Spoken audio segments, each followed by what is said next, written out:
Alright, everybody.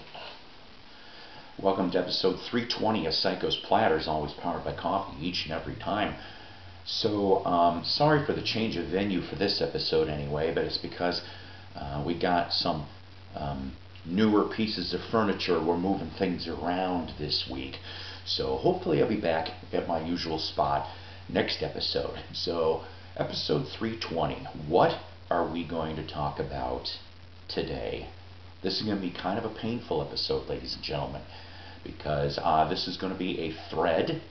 You can choose to either make your own video or put stuff in the comments, and this thread actually could possibly involve people not showing anything in this VC video. And I know you're like, the hell are you talking about, Psycho?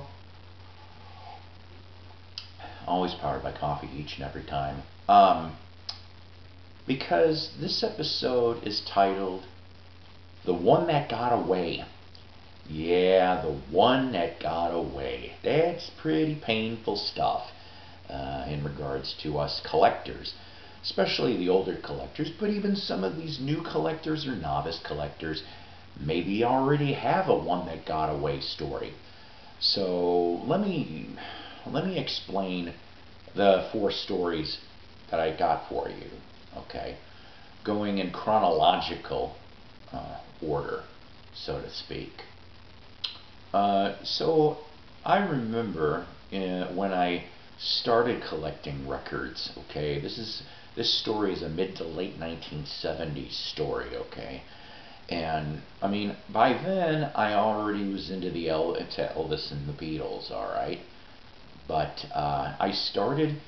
Because I was in Chicagoland, I appreciated the Chicago area groups, and I started listening to the 60s and 70s sounds of some of these Chicago groups.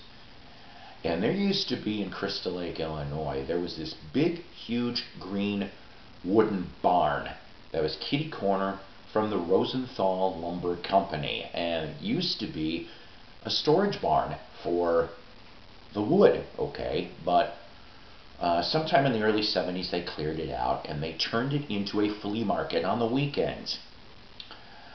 The first thing that got away from me was I was a kid, and this is still on my want list, by the way. I found a original copy of oh God, of the New Colony 6's first album on Centaur. Okay, Breakthrough. And I went to go get it the following weekend, and it was gone. There was my first bit of pain, right? Right. So then after that, I jumped to some 90s stories. Okay. So went off to a garage sale in Harvard, Illinois, only a few blocks away from where I was at, where I lived. It was raining, it was a miserable day, but sometimes that's the best time to find stuff, right? So I was a little ignorant still on certain things, but there was a box of albums, and a lot of it was James Brown. Okay, there was a lot of James Brown, there was some other soul stuff, but most didn't have the covers, or the covers didn't have the records. It was kind of a stupid looking box. Here was why my mistake was. If you're a James Brown collector or a collector of rare records, I came across the album cover, the first version of the album cover for Please Please Please, which was from the early 1960s. If you do not know that cover, basically the first version of that cover shows okay, I'm just telling you for descriptive purposes, a white woman's in a dress and shows her legs going up a pair of steps. Yeah, for some reason over at King Records or whatever, they were like, no, we're going to change that. That first pressing did not last very long. I came across that cover. I was pretty stupid. I should have just bought the cover, right? Because I always could find the record, but I didn't think about it. After discovering this fact, I think it was less than 2 hours, I came back and the damn thing was gone. I'm like, what the heck? So that was number 2. Number 3 was a 78 story involving 78s. I like 78s. Currently, right now, I don't have anything to play them on, but if I damn find them, I will grab them, because I will get something eventually to play them again. But this one, this one could have really hurt the most, possibly. And I've been trying to look online, and I really don't know on this, but this story is a mid to late 90s story. I had to spend a lot of time on every other weekend in Wisconsin, okay? Mostly anywhere from South Wisconsin to the top third of the northern part of the state. So I happened to, one day, as I'm driving through Williams Bay, Wisconsin, okay, which just down the road has one of the coolest observatories. Look at my NASA shirt. One of the coolest observatories, and up until the Hubble telescope was made, was, I am led to believe, one of 2 of the biggest telescopes in the world. Actually, it was at Yerkes Observatory in Williams Bay, Wisconsin. So I stopped at this nursing home sale, and in a box in the corner, 10 cents a piece, I would say there was about 12 to 15 Paramount 78s. Now, you blues people out there are going to go, you idiot, why did you not grab those Paramount label 78s?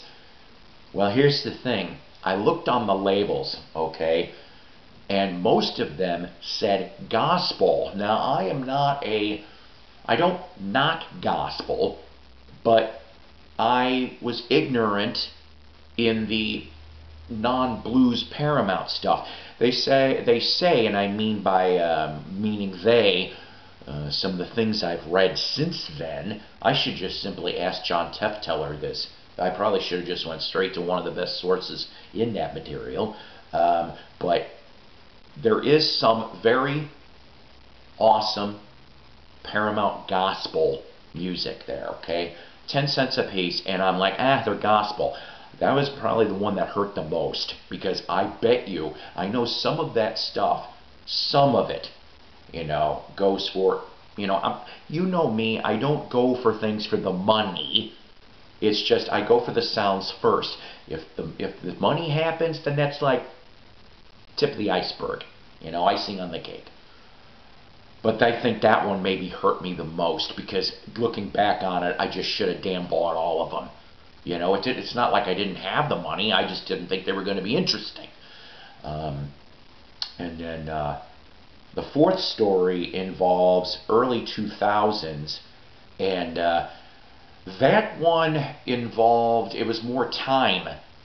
It was more time than it was anything else. I was in a hurry. It was here locally. Well, no, excuse me, it would be mid-2000s.